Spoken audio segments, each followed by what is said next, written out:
Ешқандай күмән келтірмей жеңсе керемет болар еді. Сонымен жекпе-жек басталды. Екінші номермен әзірше Асланбек жекпе-жекті бастады. Міне екі соққысы Асланбектің қарсыласына тиді.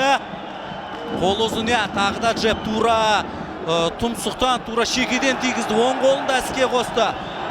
Алыстан осылай ойнап, қазір қарсыласы жақындағанда тағы да құшақтады. Айланы іске қосты. Жамбылдан әрқашанда жігерлі, көзінде оты бар мықты жігіттер шыққан. Бақтияр Артаевты бір мысал етеміз. Ғани Жайлау, Олжас Сәттібаев, Әбілхан Аманқұл да шыққан. Міне қазір, құлатты. Бірақ төреші есепті ашқан жоқ, құлақ шекеден тиген еді ғой. Тағы да енді Асланбектің мысы басты қарсыластың. Бірінші номерге көшті біздің капитанымыз. Бір-екі соққысы. Тағы да дәлдеп. Аңдып жүр Асланбек қарсыласын. Өзі де бірақ сол қолды өткізді. Сол қолды байқау керек. Тоқта дейді. Міне осы қулық. Кеше де айтқан едік жартылай финал кезінде. Бұл жерде мұрны қанаған екен ғой. Тұмсықтан тура соққы өткізіп алды. Мырзағали Айтжанов, Марат Жақиев, Асланбек Шынбергеновтың жеке бапкері де осы жерде. Мысын басты қарсыластың. Мұрнын қанатты. Енді еденге жалп еткізсе ғой шіркін. Айызды қандырып, тағы да құлақ шекеден ұрып жанға қарай шығып кетті. Оң қолмен тартып алды да, бірақ клинч. Құшақтасып қалды. Өзбек боксшысы да бата алмай тұр, көріп тұрсыздар. Бұған дейінгі қарсыластармен емін-еркін ойнаған. Ал Асланбекпен есептесу керек. Міне тағы да жанға қарай жақсы шығарды. Құлаштай ұрғанда дейді Асланбек Шынбергеновтың. Кейін күтіп алды. Клинч. Бапкерлер де әдемі тактика қойған, көріп тұрсыздар. Ермек Ертаев, Асланбек Шынбергеновтың жеке бапкері. Соңғы минут бірінші раундтың. Тағы да оң қолмен ұрды, қашып кетті, қайтадан екінші мәрте оң қолымен қарсыласқа дәл тигізді. Клинч.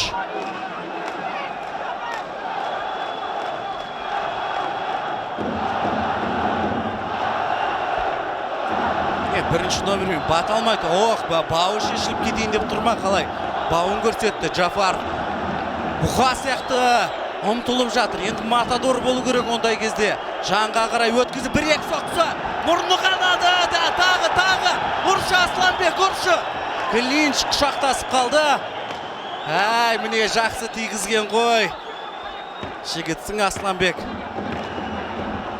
Кедергі келтіреді енді. Тағы да тұмсықтан дәл соққа апперкоты да өтті. Бұл бірінші раунд. Тағы да күтіп алды. Ары қарай клинч. Жақсы, сауатты өткізді Асланбек Шынбергенов. Қарсыластың тұмсығына дәл бірнеше соққы тигізді. Міне соның қайталауы қазір назарларыңызда. Әдемі джеб тартып алады. Осы джеб соққылармен қарсылас. Одан кейін тұмсықтан тарс еткізеді. Мына жерде Шынбергенов өзі де өткізген. Бапкерлер де оңай емес. Ермек Ертаев. Жеке бапкері Мырзағали Айтжанов, Марат Жақиевті да айттық. Нәтиже қандай болады? Әдемі өткізді бірінші раундты. Сонымен 5-0 біздің пайдамызға. Тамаша. Да, отлично начало положено. Все 5 рассудей считали преимущество нашего капитана Асланбека Шынбергенова в битве против двукратного чемпиона Азии, 24-летнего Саиджамшида Джафарова. Впервые стал чемпионом Азии в Дубае в 2021 году в категории до 75 килограммов. Также в этом же весе в прошлом году в Иордании вновь золото завоевал и теперь пытается стать чемпионом мира. Джафаров, однако Асланбек Шынбергенов очень опытный боксер, который не раз побеждал того же Рониля Иглесиаса Саталонга в составе Астана Арланс. боксировал. Неоднократно чемпион Казахстана, победитель ряда международных турниров, в том числе и чемпионатом мира среди военнослужащих. Шамбергенов работает. Старается работать именно первым номером, не отдавая центр ринга своему сопернику. Выставив левую руку вперед, он правой частенько пытается насаждать противника, попадает точно в цель. Тот, конечно, немножечко сбивает темп, идет в клинч, но я думаю, что Шамбергенов будет постоянно нагнетать обстановку, оказывать давление. Тем более, что они очень-очень агрессивные удары, активно на правом будет идти, доставать своего противника, пытаться читать действия. В этом плане хорошо перемещается из угла в угол. Здорово работает ногами Асланбек Шамбергенов. Сколько раз попадал он в первом раунде, мой коллега тоже отмечал, поэтому был точен Асланбек Шамбергенов. И второй раунд тоже очень важно забрать 29-летнему казахстанскому боксеру и добавить еще одну золотую медаль, которую ранее завоевали и Санжар Ташкенбай, а также Забырхан Махмуд. Сегодня ждем еще золото от Оралбая. Ну, конечно же, Шамбергенов тоже должен не подкачать. Работает. Есть еще время во втором раунде. Почти 1,5 минуты. Подустал немножко Джафаров. Перестает боксировать. На этой волне можно воспользоваться ошибками своего соперника. Тот вроде как идет вперед, нужно встречать. Встречать очень-очень вовремя вот этими быстрыми, молниеносными атаками, агрессивными ударами, которыми наверняка обладает Асланбек Шамбергенов. Хороший у него хук, иногда апперкотами. Доставал своих соперников на этом чемпионате мира. Вновь идет в клинч Джафаров. Встречает его Шамбергенов. Нужно оттолкнуть и дальше продолжать работать. Снова Шамбергенов нагнетает обстановку, прессингует. Но не всегда свою правую включать. В этом плане не очень много ударов выбрасывает Джафаров, а также Шамбергенов. Очень надеюсь, что отдадут второй раунд именно Асланбеку Шамбергенову. Попытался правой достать Джафаров нашего боксера. Тому нужно быть начеку, потому что очень опасен узбекистанец. Крайне опасен, вам скажу. Снова. Тот пытается достать. Замахивается и уходит, уворачивается от ударов Джафарова. Асланбек Шамбергенов. Снова в клинче идут боксеры. Самое главное, чтобы силы нашего спортсмена не покидали и силы остались именно на третий решающий раунд. А там будет очень-очень непросто. Шамбергенов снова работает. Снова пытается выждать время. И второй раунд позади. Я екінші раунд аяқталды. Көрші қолаң ағайын туыстың барлығында экран алдына шақырыңыздар. Керемет жекпе-жек. Асланбек Шамбергенов міне екінші раундта аяқтады. Бұл жерде Сейджамшид Джафаровтың шаршап қалғанында көрдіңіздер. Жалпы әлем чемпионатында Асланбек Өзбекстанның боксшысын жеңген. Белградта 2 жыл бұрын Өзбекстанны күлеп қосқан Шахрам Киясовты жеңіп жарыс жолынан шығарған болады. Сол кезде әдемі бір жеңіске куә болған едік. Қазір екінші раунд төрешілердің шешімін күтіп отырмыз. Бірінші раунд 5-0 біздің пайдаға кеткен еді. Біз жеңген болатынбыз. Екінші раунд 3-2 Сейджамшид Джафаровтың пайдасына, демек 2-0 деген сөз. Асланбекке бапкерлер соңғы ақыл кеңесін айтты. Капитан бар күшті сал осы жерде. Сонымен 3-ші раунд, 1-ші раундтағыдай ойнау керек. Клинч.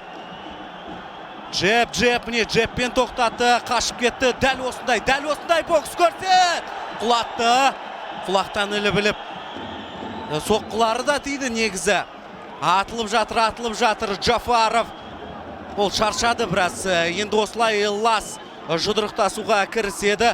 Төреші неге екен түсініксіз, тек қана Асланбек Шамбергеновке ескерту жасап жатты. Апперкот тамаша тиді.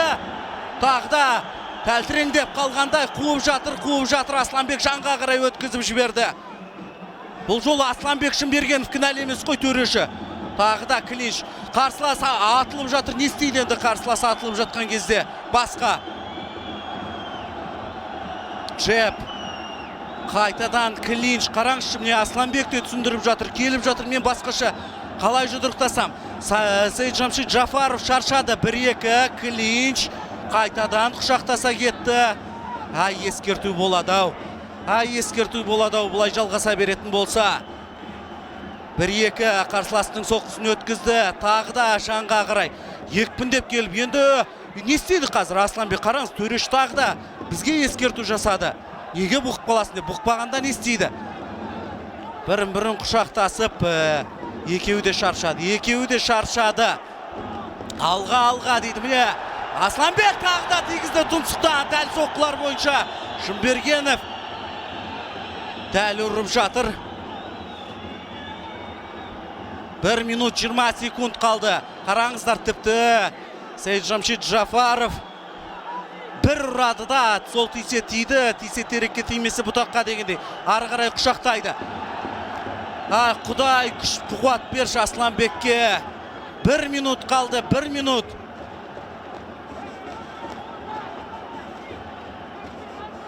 Екеуіне де ескерту көрсетілді. Соңғы минуттар тағы да соққы алмаспай жатып, клинчке кіріп жатыр. Жеңімпазды анықтау, білмеймін. Знаешь, Джафаров и сам не боксирует, и другому не дает. В данном случае Асланбеку Шамбергенову, но нужно продолжать.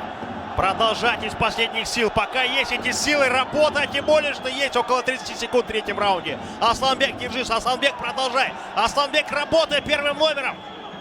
Ну что делает Джафаров? Постоянно вот эти грязные действия со стороны узбекистанского боксера. Теперь қой, бау шешіліп кетеді деп, сол бау шешілді.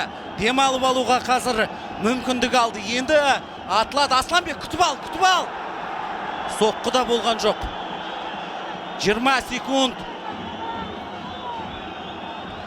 Дальше, снова работает. Тағы да 1-2 соққымен кірген еді. Енді Джафаровқа ескерту. Міне, күтіп алды. Жанға қарай жақсы шығып кетті.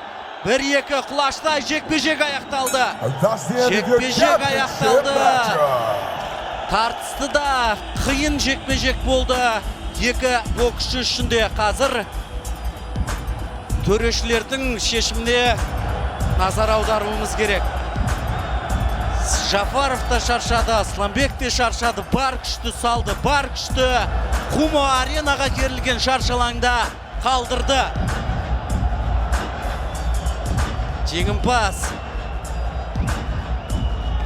демімізді ішке тартып, жүрегімізді қолымызға ұстап, шүберекке орап қазір күтіп отырмыз бізде.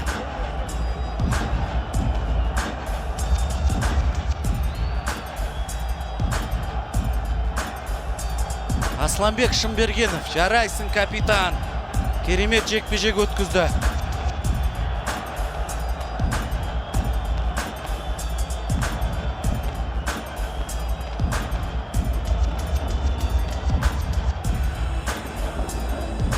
Жанкүйерлердің назары да қазір шаршалаңда.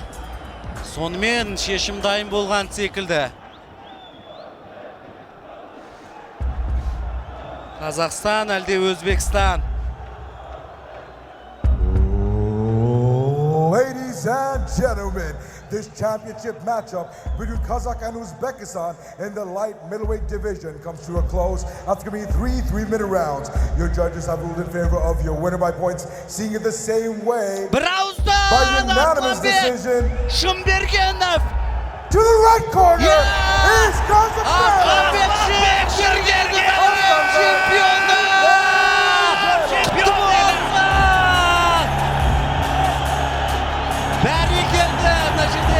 Шаршалаңның ортасындағы төреші де қателесіп қалды. 5-0, бірауыздан шешім. Құтты болсын капитан, азаматсың Асланбек. Кеңес Хамитұлы назарларыңызда болған еді.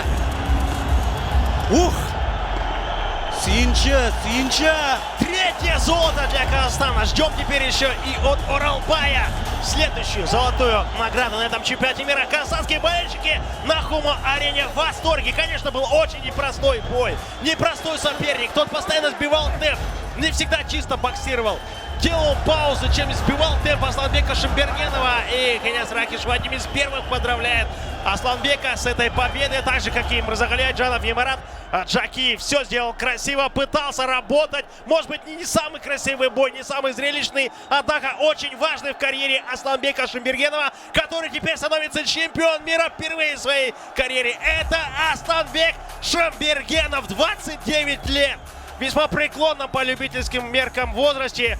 Он становится чемпионом мира. Долгое время был в тени многих боксеров, в том числе Блайхана Жизупова, Данияра Илюсинова и остальных. И теперь стал чемпионом мира. Капитаном сборной Казахстана является одним из ведущих наших боксеров. Конечно, узбекистанец был непростой. Двукратный чемпион Азии. Сбивал темп, всегда корректно действовал, постоянно шел в клинч. Однако Шимбергенов верил в эту победу. Посмотрите, как он молился, когда объявляли результаты этого боя. Он верил до конца, и все-таки это состоялось. Шимбергенов чемпион мира.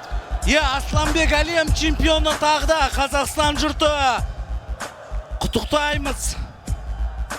Құттықтаймыз шын жүректен.